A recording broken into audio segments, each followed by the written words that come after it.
they first stopped, that all that kind of abuse. They said no. Even any wrong word, they said we will not allow it now. So complete the whole village is transformed. It's completely how a woman empowerment happens. They brought such a peace in villages, and the men are transformed, children are transformed. So friends, that's what a woman can create. An empowered woman can create peace on this earth. And enlightened woman, a woman who is all the time is growing her in the new levels of enlightenment, different aspects, spiritual enlightenment, mentally illumination she achieved. She gained such a clarity. She knew that she is going to leave something for the future generations. She thinks about even future generations. We don't just narrow-minded, we think about only this current generation.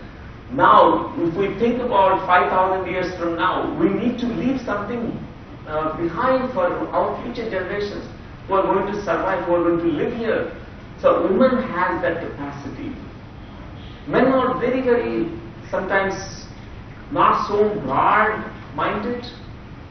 I am not against the men, but after my spiritual practices and discipline and awareness, I realized the depth, the heart of a woman. I could understand the heart of Dr. Lakshmi, and through her, I could understand the heart of every woman. And purity and cleanliness.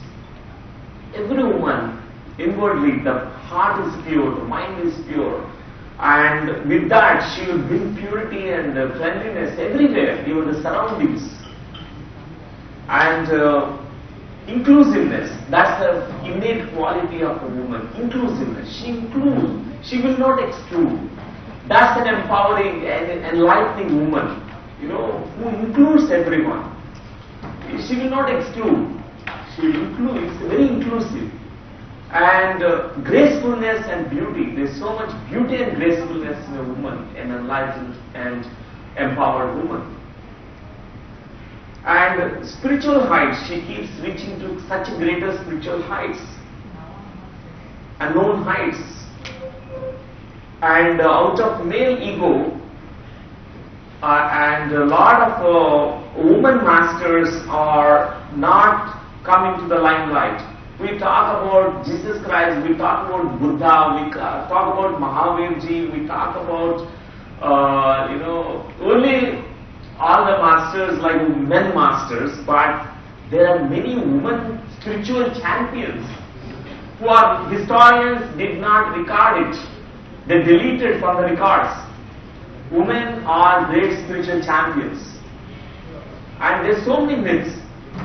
And about, women can worship only in the men's body, one will be enlightened, not in the woman's body. All these kinds of things are ridiculous, and it's no scientific basis. It is not true. For soul, there is no gender. We choose this body, which is either man or woman body. And friends, there is a saying that man feels woman without her man is incomplete. Whereas a woman feels woman without her man is incomplete. It's the same sentence, but how they both feel about each other. So friends, it is so important that, to understand that we are unique. What's happening in the present world is a woman is trying to be a man. Like for example, a woman feels that, why can't I do what a man can do? So we want to smoke, we want to drink, we want to do whatever man is doing. And man feels that, I can do whatever he can do. So in a way, we are trying to compete with each other and we are trying to become someone else, but not ourselves. So when you understand our own uniqueness, whether it's man or woman, when we understand that we are unique, we are special, then we can just complement each other. And that relationship becomes so beautiful, so enriching. And when you just look at the spiritual perspective, every human being has a male and female aspect, whether it's male or female. So it's about honoring your inner male and inner female. If a man can honor his inner female, then he knows what a female is. Then he can respect the woman. At the same time, a woman, if she can acknowledge, if she can honor her inner male, so then what happens is we understand our own inner male and inner female. And we understand about the beauty of both the inner male and inner female, then we become complete individuals. Otherwise what happens is, when you are incomplete, whether it's man or woman, we are like beggars. Two beggars asking something from each other. How is it possible to receive something from a different beggar? A beggar can't offer anything. So we are all the time we are asking, give me love, give me love, give me more love. And it is not possible because it's not there. So when every human being tries to acknowledge that inner male and inner female, and once they try to experience that completeness within themselves, and when two complete individuals come together, they create beauty, they create harmony. So friends, every woman is highly creative. Through her womb space, she creates children. And same sacred womb, she can create projects, she can create vision, she can create something huge, and she can give birth to something new, which never existed before. Like all the initiatives which you are talking about, all like a birthing of, new things here, which never existed. Such blessing to mankind.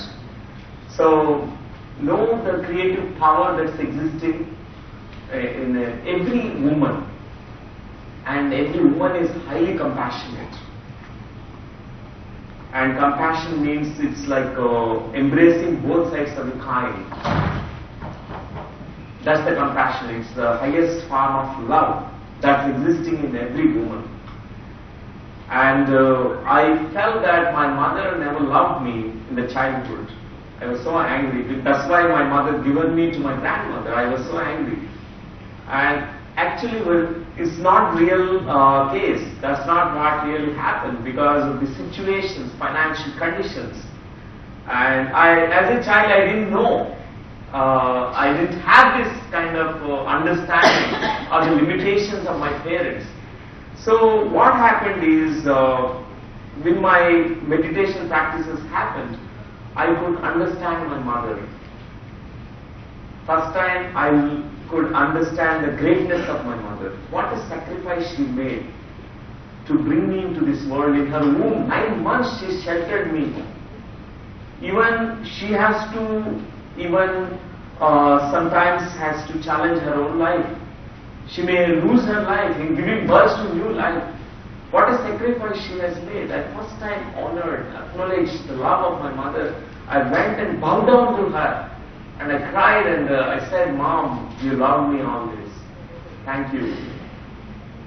So friends, it takes a moment's time for us actually to realize how this compassion exists in every mother, every woman. Every woman is a mother also, in a way. So friends, even I was so touched to hear about going to the prison and inmates of the prison and the amazing work that you are doing. It's really wonderful, very touching. And where you are able, prevention is better than cure, we say that. So it's better, we empower them while they can learn and they can come out of it. So friends, Sutra number 4 is inner harmony is equivalent to outer harmony. If we want to achieve outer harmony, harmony in our surroundings, harmony in relationships, first we need to do the same thing inside our head. You need to achieve the same inner harmony in your thoughts, in your mind, in your body, in your heart. Any conflicting energies that you find, conflicts in the thoughts and conflicts in your heart, all that need to cease. This is the important sutra. All inner conflicts are externally projected out. There are, in Sanskrit we say we have 6 kinds of enemies, Arishad Vargas. Kama, Krodha, Lobha, Moha, Mada, Matsarya. All 6 kinds of enemies. They're internal. But what happens is we also draw them into relationships. If you have an inner anger which is never shown or expressed out, we pull people who are very angry people who will mirror to us. All these things are mirroring. So if we want to achieve harmony, the best is aim at inner harmony. Sutra number 5 is cooperation and nurturance is the key to wonderful relationships. It's cooperation, not competition. In relationships, it's no competition. We have comparisons, all the time criticisms and competition, struggle. Instead, there can be so much great possibility of a Vrindavan. Every home can be a great Vrindavan. All can coexist, cooperating with each other, nurturing with each other. If woman is crying at home, she has tears in her eyes. I always say that we have to first talk to the husband, talk to the men of the family, because they are not nurturing the woman. What will happen if you don't put the water for the rose bush a day? The rose flowers wither away. Rose bush will wither away. So everyone needs this nurturance. Sometimes we take our own family members for granted. We don't really acknowledge them, their presence in our lives. Sometimes we just ignore them.